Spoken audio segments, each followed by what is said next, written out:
complicated issue. It's always a challenge to unpack.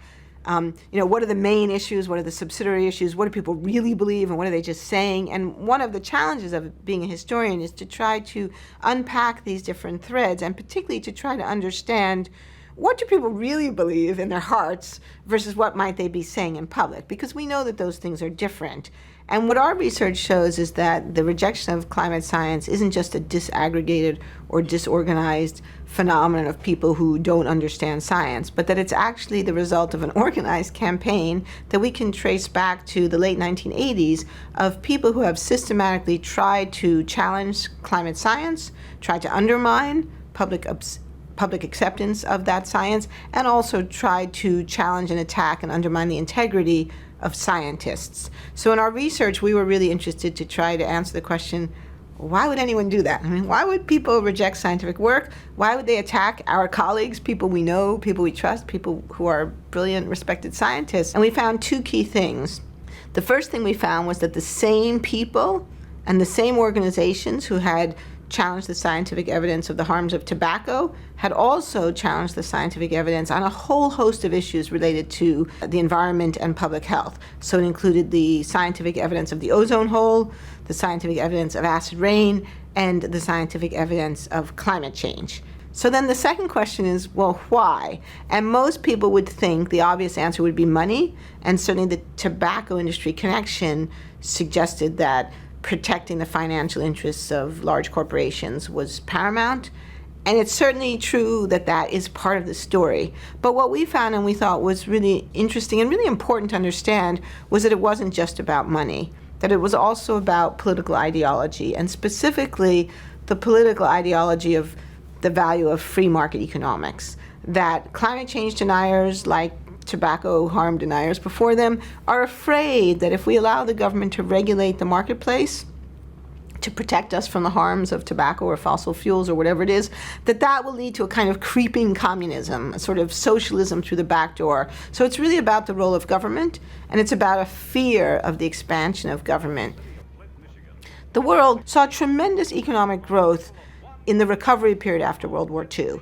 1950s and 60s were a period of great economic prosperity, big growth in income, big growth in employment, big growth in manufacturing and production. In the 1970s, that began to stall, and political leaders became worried and tried to figure out why was this economic prosperity stalling.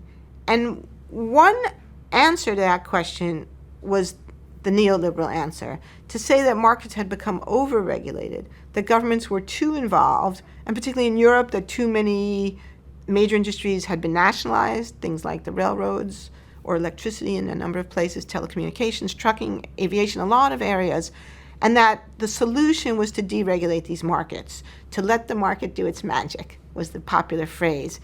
And across the board, and it wasn't just conservatives, liberals, Democrats. In England, it was Tony Blair. In the United States, Bill Clinton, who was a Democrat. Tremendous number of people accepted that argument. And so from the late 70s through the 80s and into the 90s, we see deregulation of lots and lots of markets. Some of that deregulation was a good thing. To travel on airplanes today is far less expensive than it was before deregulation. Telephones, all these phones that we all have. And I mean, a lot of that's not only because of deregulation, but deregulation played a role in creating a really exciting and vital and competitive marketplace in telecommunications. But the bad news is that certain problems that involved external costs also, just by chance, by bad luck, what historians call contingency, it happened that we began to understand seriously problems like acid rain in the ozone hole and global warming just at the same historical point when we were in this kind of heyday of deregulation.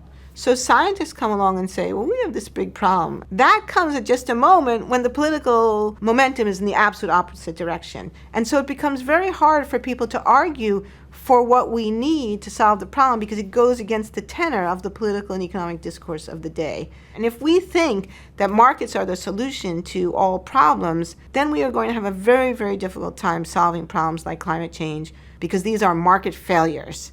And to address a market failure requires some kind of intervention that comes from outside the marketplace. And that argument has been very difficult to make in the world in the last 30 years because of this sort of dominance of neoliberal thinking, anti-regulatory thinking.